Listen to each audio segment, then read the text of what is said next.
வணக்கம். மாலை முரசு செய்திகளை விரிவாக பார்ப்பதற்கு முன் தலைப்புச் செய்திகளை பார்க்கலாம்.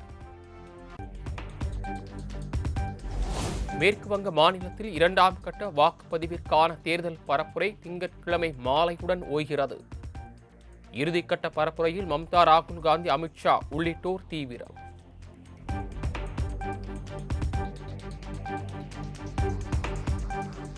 மேற்கு வங்க மாநிலத்தில் இரண்டாம் கட்ட தேர்தலை முன்னிட்டு ரோட் ஷோவில் ஈடுபட்ட பிரதமர் மோடி மறுபுறம் நூற்றுக்கணக்கான திரிணாமுல் காங்கிரஸ் தொண்டர்களோடு சாலையில் நடந்து சென்று வாக்கு சேகரித்த முதலமைச்சர் மம்தா பானர்ஜி.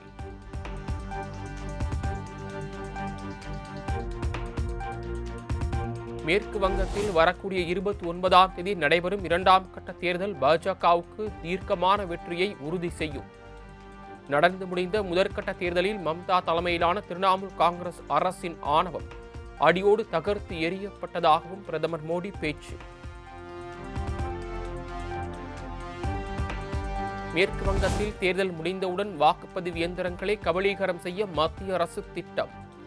பாதுகாப்பு படையினர் குற்றவாளிகளுக்கு பாதுகாப்பு வழங்கி வருவதாகவும் கொல்கத்தா பிரச்சாரத்தின் போது மம்தா பகிரங்க குற்றச்சாட்டு. ஜனநாயகத்தை காப்பதற்கான இந்த தேர்தலில் பாஜகவை எதிர்த்து மக்கள் தைரியத்தோடு வாக்களிக்க வேண்டும். கொல்கத்தாவில் நடைபெற்ற பிரச்சார கூட்டத்தில் ஆம் ஆத்மி கட்சியின் ஒருங்கிணைப்பாளர் அரவிந்த் கெஜ்ரிவால் வேண்டுகோள். வாக்கு எண்ணும் மையங்களில் தினமும் 2 முறை ஆய்வு நடத்த வேண்டும். தொகுதி தேர்தல் அலுவலர்களுக்கு தலைமை தேர்தல் ஆணையம் உத்தரவு. வெள்ளை மாளிகையில் அமெரிக்க அதிபர் டிரம்ப் பங்கேற்ற நிகழ்ச்சியில் துப்பாக்கிச்சூடு நடத்தப்பட்டதால் பரபரப்பு. வெள்ளை மாளிகையில் இரவு விருந்தில் டிரம்ப் பங்கேற்றிருந்த போது மர்ம நபர் நடத்திய தாக்குதலால் பதற்றம்.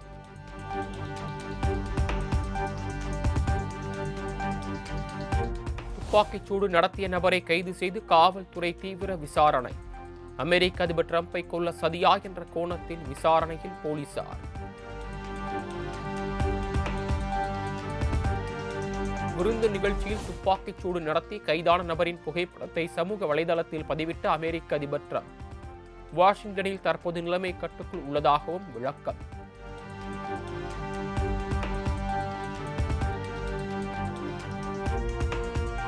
அமெரிக்க அதிபர் டிரம்பை குறிவைத்து நடத்தப்பட்ட தாக்குதலுக்கு பிரதமர் நரேந்திர மோடி கண்டனம். ஜனநாயக நாட்டில் வன்முறைக்கு எப்போதும் இடமில்லை என எக்ஸ் தளத்தில் பதிவு.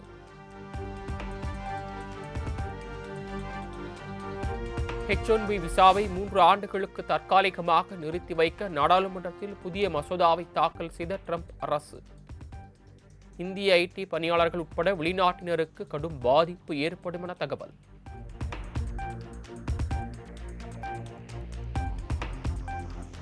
எப்ஸ்டீன் கோப்புகளில் இருந்த வீடியோக்களை கட்டடத்தில் ஒளிபரப்பி அமெரிக்க அதிபர் டிரம்புக்கு அந்நாட்டு மக்கள் கடும் எதிர்ப்பு. அமெரிக்காவின் வாஷிங்டன் DC நகரில் நடந்த போராட்டத்தில் நூதன முறையில் எதிர்ப்பை வெளிப்படுத்திய அமெரிக்கர்கள்.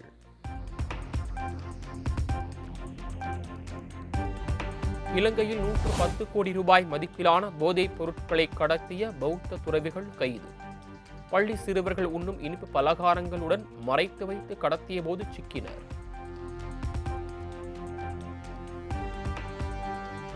இளநிலை மருத்துவ படிப்பிற்கான நீட் தேர்வு ஹால் டிக்கெட் திங்கட்கிழமை வெளியிடப்படும் என தேசிய தேர்வு முகமை அறிவிப்பு. நீட் தேர்வு ஹால் டிக்கெட் ஞாயிற்றுக்கிழமை வெளியிடப்படும் என அறிவித்த நிலையில் மாற்றம்.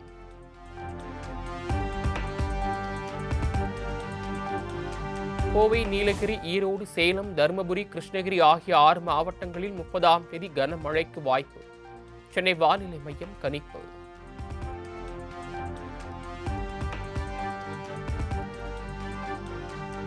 நீலகிரி, கோவை, ஈரோடு, சேலம், தருமபுரி உள்ளிட்ட 8 மாவட்டங்களில் மே 1 மற்றும் 2ஆம் தேதிகளில் கனமழை பெய்யக்கூடும். இன்று முதல் நாளை மறுதினம் வரை தமிழ்நாட்டில் பல்வேறு பகுதிகளில் மிதமான மழை பெய்யும் என வானிலை மையம் அறிவிப்பு. பட்டாசு ஆலைகளில் வெடிமருந்து கலப்பை காலை வேளையில் முடிக்க வேண்டும்.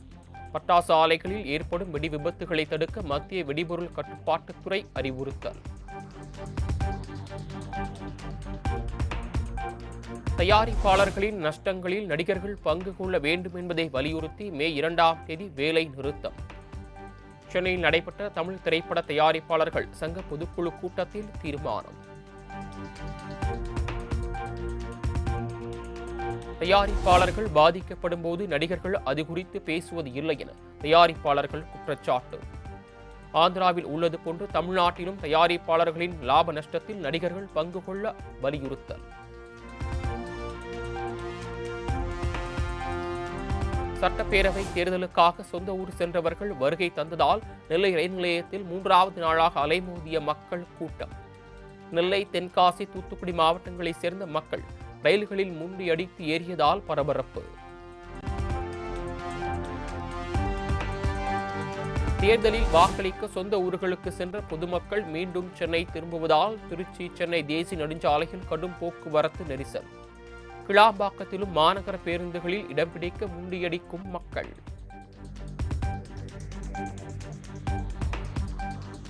கொடைக்கானலில் கோடை சீசன் தொடங்கியுள்ளதால் குடும்பமாக படையெடுத்து வரும் பொதுமக்கள். பிரதான சாலைகளில் 2வது நாளாக கடும் போக்குவரத்து நெரிசல்.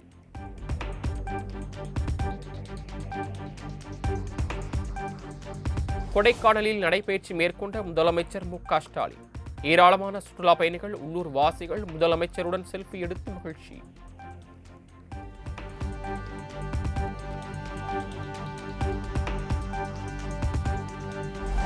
நெய்வேலி, குறிஞ்சிப்பாடி தொகுதிகளில் தமிழக வாழ்வுரிமை கட்சியினர் மீது திமுகவினர் தாக்குதல் நடத்தியதாக வேல்முருகன் குற்றச்சாட்டு.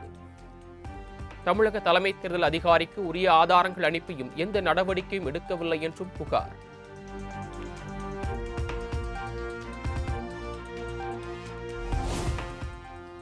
சென்னை கொட்டிவாக்கத்தில் இசையமைப்பாளர் ஜேம்ஸ் வசந்தனின் கார் கண்ணாடி உடைப்பு.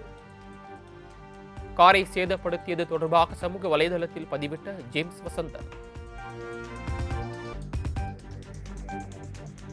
திருவண்ணாமலை அண்ணாமலையார் கோயிலில் நடராஜர் சிலையை வைத்து ரீல்ஸ் எடுத்த விவகாரம். நேத்தில் வீடியோ வெளியான நிலையில் உரிய நடவடிக்கை எடுக்க வேண்டுமென சமூக ஆர்வலர்கள் வலியுறுத்தல்.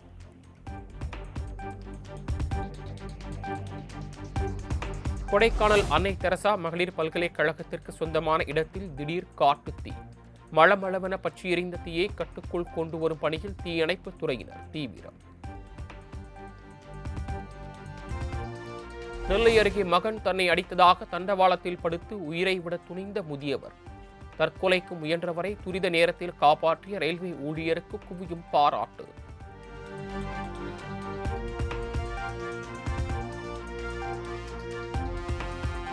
ஆந்திர மாநிலம் விசாகப்பட்டினத்தில் ரயில்வே மேம்பாலம் இடிந்து விழுந்து 7 தொழிலாளர்கள் படுகாயம். கட்டுமான பணிகளின் போது இடிந்து விழுந்த நிலையில் காயமடைந்தவர்கள் உயிருக்கு ஆபத்தான நிலையில் மருத்துவமனையில் அனுமதி. ஆம் ஆத்மியிலிருந்து பாஜகவுக்கு தாவிய மாநிலங்களவை எம்பி ஹர்பஜன் சிங் வீட்டின் சுவற்றில் துரோகி என எழுதப்பட்டதால் பரபரப்பு. ஜலந்தரில் உள்ள அவரது வீட்டின் சுவற்றில் எழுதிய மர்ம கும்பல் குறித்து விசாரணை.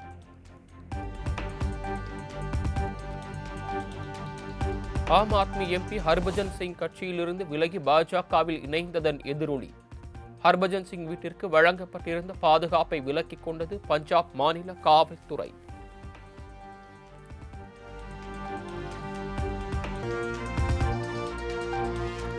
கேரள மாநிலம் திருச்சூரில் ஸ்ரீ வடக்குநாதன் கோயிலில் விமரிசையாக தொடங்கிய பூரம் திருவிழா.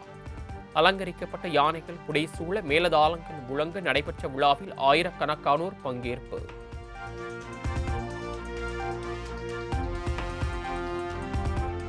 அழுத்தம், அச்சுறுத்தல்களுக்கு எல்லாம் பயந்து பேச்சுவார்த்தை நடத்தப்படாது. போர் நிறுத்த ஒப்பந்தத்தை அமெரிக்கா தொடர்ந்து மீறி வருவதாகவும் ஈரான் அதிபர் பெஷக்ஷியான் குற்றச்சாட்டு.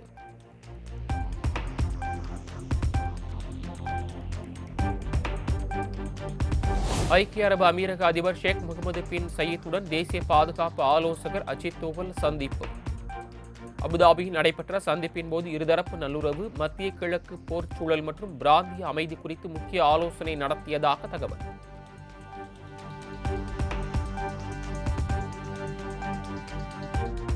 இந்தியா நியூசிலாந்து இடையே தடையற்ற வர்த்தகம் குறித்த ஒப்பந்தம் திங்களன்று கையெழுத்து. நியூசிலாந்து வர்த்தகத்துறை அமைச்சர் டாட் மெக்காலே உடனான சந்திப்புக்கு பின் மத்திய அமைச்சர் பியூஷ் கோயல் தகவல்.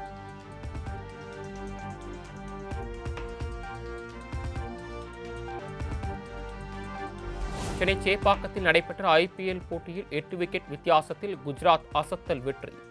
முதலில் விளையாடிய சென்னை அணி நிர்ணயிக்கப்பட்ட 20 ஓவர்களில் 158 ரன்கள் எடுத்த நிலையில் பின்னர் விளையாடிய குஜராத் அணி 2 விக்கெட்டுகளை மட்டுமே இழந்து வெற்றி பெற்றது.